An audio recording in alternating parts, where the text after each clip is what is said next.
नमस्कार मित्रांनो, मी तुमचा मित्र वीरेंद्र मोहिते पाटील आणि तुमचं स्वागत आहे आपल्या मिस्ट्री टॉक्स या चॅनलवर।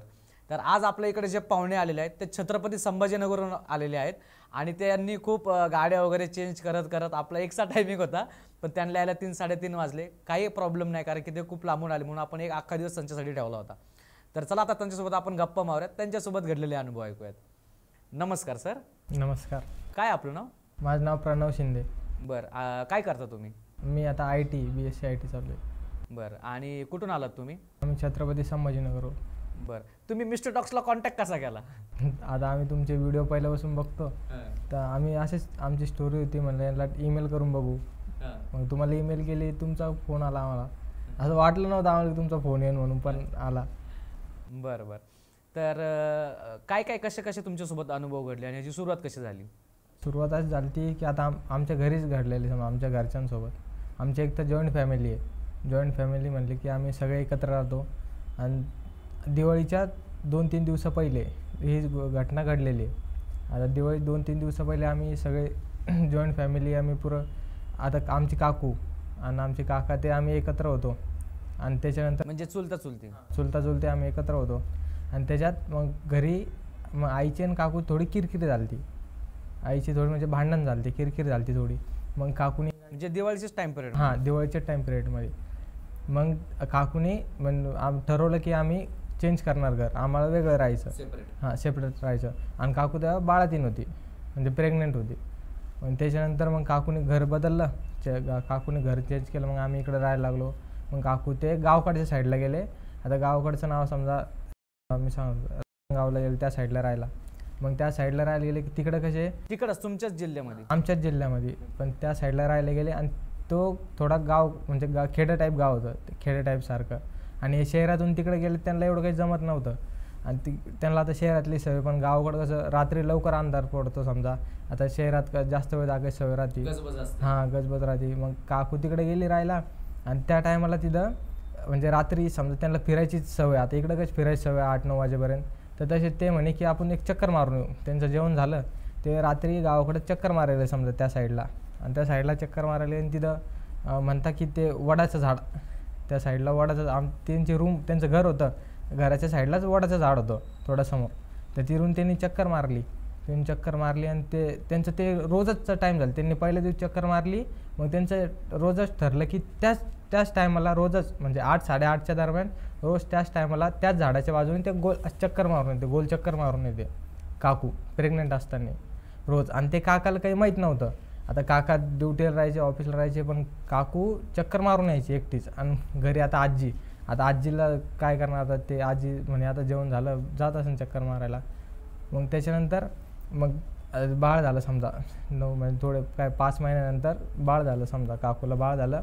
आणि ते बाळ झालं की ते दूधच पेत नाही। मग त्या टायमाला की डिलिव्हरीच्या टायमाला की काकूने समजा चक्कर मारून यायच्या टायमाला काकू त्या दिवशी गेलीच नाही, कारण की सगळे घरी होते आणि काकू त्या दिवशी गेलीच नाही। आणि त्या दिवशी डिलिव्हरी झालं समजा, बाळ झालं त्याच्यात ते दूध प्यायला लागतं ना समजा बाळ पहिल्यांदा, पण ते पेतच नव्हतं दूध। समजा म्हणजे असं झालं नाही का की समजा म्हणजे काय, म्हणजे ते नाही कळलं। समजा म्हणजे काय? समजा म्हणजे आता आमच्या इकडे सवयची जशी समजण्याला की समजा बोलायचं झालंच, म्हणजे ऍक्च्युअल झालंय ते, फक्त तुमच्या इथं बोली भाषा म्हणजे समजा बोली भाषा आमच्याकडे ते समजा। आता ते आमच्या सगळं तसेच समजा टोकन ते म्हणते ना, तसंच पडेल। बरं, मग पुढं त्या टाईमला की दूध पेतच नव्हतं म्हटलं, तर मग त्यांना वाटलं आता काय होत नसन, दूध पेत नसन समजा। मग त्यांना बॉटलीत घेतलं, ते मशीनचं बॉटलीनं पण पिऊ घातलं, तरी ते पेत नव्हतं। नंतर काय म्हणजे ते दूधच पित नव्हतं, आईचं किंवा बाहेरचं कोणाचंच दूध पित नव्हतं, आईचं पण नाही आणि बाहेरचं पण नाही। मग त्यानंतर मग आता आजी, आता गावातले माणसं कसे त्यांना की माहीत राहतं की समजा काऊन होतं असं, का बरं होतं तसं। मग आजीनं काय केलं, समजलं त्यांना की असं काहीतरी आसन, बाहेरचं काहीतरी आसन। मग काकूला घेऊन आमचे डिलिव्हरीचं हे काय डिस्चार्ज झालं समजा दवाखान्यातून, मग काकूला घेऊन ते गावाकडे गेले। आमच्या गावाकडं असे की ते मौलाना राहते ना, मोमेडियमचे लोकांचे, तर ते असे लहान बाळ असलं ना त्यांना बघते समजा, पाणी उतरून टाकते, हाताला दोरी बांधते, असं त्यांची आमच्या गावाकडे चालू राहतं। आता पैठण तालुका तिकडं आमचं गाव आहे, तिथं चालू राहतं तसं। मग ते 5-6 दिवस जर ते हॉस्पिटलमध्ये होते, मग ते बाळ बिना न खाता जिवंत कसं राहिले इतके दिवस? ते डॉक्टरच्या निरीक्षणाखाली होतं। आता डॉक्टरने आता त्यांचं बघितलं की ते फक्त म्हणजे सर्वाईव्ह करत होतं बा, पण त्यांचं काही खात नव्हतं न का पित नव्हतं, तर मग असं होतं. बरं.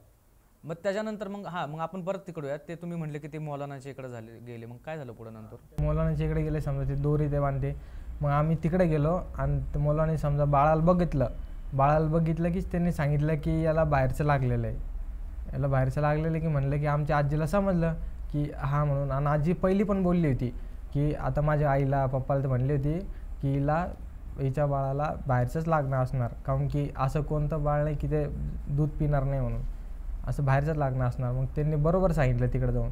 मग आता आजीने त्यांना सांगितलं की असं असं दूध पित नाही घेत नाही. ते म्हणे ते मौलाना सांगत होता की आम्हाला माहिती आहे म्हणून, त्याला माहीत होतं याला नाही का जास्त दिवस टिकणार नाही आहे, याला लवकरात लवकर याचा तोडगा करावा लागणार. मग आजी म्हणे ठीक आहे म्हणे, काय खर्च लागन म्हणे. ते म्हणे 250 रुपये लागन म्हणे, समजा त्या टायमाला 250 रुपये. मग आता आजी म्हणे की 250 काय तुम्हाला 500 रुपये देतो, पण कसं याला वाचवा म्हणून समजा. मग त्यांनी काय केलं, आता बोळके राहते समजा, 5 बोळके घेतले. 5 बोळक्यात त्यांनी काळे ते मोहरी राहते, काळी मोहरी आणि काय म्हणते काळे तीळ राहते, ते उतरून टाकले त्याच्या अंगावरून. 5 बोळके घेतले आणि 5 बोळक्यातून एका मटक्यात 5 बोळके ठेवले आणि त्या मडक्याला पण लाल कपड्याने बांधून ठेवून दिलं उतरून, त्या मंत्र मारून. आणि त्यांनी सांगितलं की आता माझ्या काकूला सांगितलं तुम्ही मडकं घ्या, आजच रात्री 12 वाजता चौफुली राहते, 4 दिशांनी रोड जाणारी चौफुलीच्या मधोमध नेऊन ठेवा. आता काकूला बाळासाठी करूच वाटणार, पण आता काकून कशी आता डिलिव्हरी झाली, त्यांची नेमकी डिलिव्हरी झाली आणि त्यांना जाता पण त्यांना कसं येणार की नाही आता जास्त. आणि एक तर असं राहतं की ती बाई प्रेग्नेंट राहते समजा, डिलिव्हरी झाली राहते की त्यांना भीती राहते गावाकडच्या साईडला की जास्त भूतन ते लागतं. आता गावाकडं आता आमच्या इकडं कसं राहतं की आता प्रेग्नेंट झाली समजा, बाळातीन झाली ना, तर आमचे आजोबा समजा बाबा काका ते असे जे लेडीजच्या बाजूलाच कुऱ्हाड कोयता ते घेऊन उभा राहता की समजा कोणी येऊ नये म्हणून जवळ असं. आता मग काकू म्हणे की आता मी कसं करणार, आता मला तर जाता येणार नाही. मग ते म्हणे आता जावं तर तुम्हाला लागन, नाही तर मग तुम्ही ते वाचू शकणार नाही. पण काकू तरी पण त्यांच्या मुलाला वाचवासाठी गेली, रात्री चौफुलीवर तिथं गेली, सोबत माझी आजी गेली आणि त्या टायमाला ते म्हणे की तुम्ही जसं मडकं ठेवलं की तुम्ही मागे वळून बघू नका, की तुम्हाला कोणी पण आवाज दिला, काही पण आवाज आला तुम्हाला की मागे वळून बघू नका. तुम्ही मागं वळून बघितलं की जागेवर तुम्ही जाणार समजा. आता हे चालूच राहा समजा, गावाकडे ते चालूच. आणि आजीला तर काही एवढी भीती वाटत नाही, की आजीनं तर पहिल्यापासून गावाकडचे म्हणलं त्यांना माहीत राहतं की काय करायचं काही नाही, त्यांना पहिले सगळे पाहिले त्यांनी इथून तिथून. मग त्यानंतर मग त्या रात्री 12 वाजता काकू आणि आजी ते मडकं घेऊन चौफुलीवर तशी गेली. आता ते तर भीती तर वाटणार समजा, ते गावाकडच्या ठिकाणी त्या ठिकाणी तर भीती तर वाटणार की पहिल्यांदा असं होतं आहे त्यांच्यासोबत. मग ते भीती तर वाटत होती. नाही काकू म्हणत होती नाही असे हातपाय कापत होते. आजीने तरी पण म्हणे चल म्हणे काही होत नाही म्हणे, चल तू सोबत. मग ते मडकं घेऊन गेले चौफुलीवर. तसं त्यांनी मडकं ठेवलं तेच ते घराकडे यायला असे वळाले, तेवढं तर असं जोरात किंचाळायचा आवाज आला की कोणी असं त्या मटक्याच्या भोवती असं गोल गोल गोल गोल फिरतंय, असं जोरात ओरडायचा आवाज आला. मग तसे काकू आणि आजी तसेच पळत येऊ राहिले समजा घरी, तसेच पळत आले. आणि काकूचं एक तर प्रेग्नेन्सी झाली ती म्हणून त्यांना काही त्रास होता म्हणून त्यांना कसे ना कसे ते असं घरालोक आले. आणि त्यानंतर मग ते बाळ होतं, त्या बाळावर समजा मांडीवर घेतलं, काकूने मांडीवर घेतलं आणि काकूच त्यांनी त्या बाळानं तसं दूध प्यायला सुरुवात केली. तर कमीत कमी समजा 15 मिनटं समजा दूधच पियत होतं समजा, सोडतच नव्हतं समजा. ते सोडतच नव्हतं. आणि त्या दिवशी बरं ते बाळ ते म्हणले की तुम्ही त्या आईच्या मांडीवर ठेवलं, मग त्याच्या आधी काहीतरी घडलं होतं ना, ते उतरून टाकायचे तुम्ही आधी सांगितलं, तो काय प्रकार होता? तो प्रकार असा होता की त्या बाबांनी सांगितलं ते मडकं दिलं समजा 5 बोळके टाकून. तर त्या 5 बोळके टाकून दिलं तर ते पहिले 12 वाजायच्या पहिले बाळाच्या अंगावरून 5 वेळेस असं फिरवायचं, उतरायचं होतं. तर मग तेच केलं, मग काकूने तेच केलं. ते मडकं घेतलं, बाळाच्या अंगावरून असं 5 वेळेस असं फिरवलं, उतरवलं त्याला. मग तेव्हा मग 12च्या नंतर मग ते चौफुलीवर गेले, मग तिला ठेवायला गेले ते समजा. अच्छा. मग त्याच्यानंतर मग ते बाळाला मांडीवर ठेवलं, मग पुढं काय झालं? पुढे मग ते बाळाला मांडीवर ठेवलं, नंतर बाळ कंटिन्यू दूध पित होतं समजा. तर भूक तर लागली असणार की आता 2-3-4 दिवस झाले ते समजा दूध पित नव्हतं.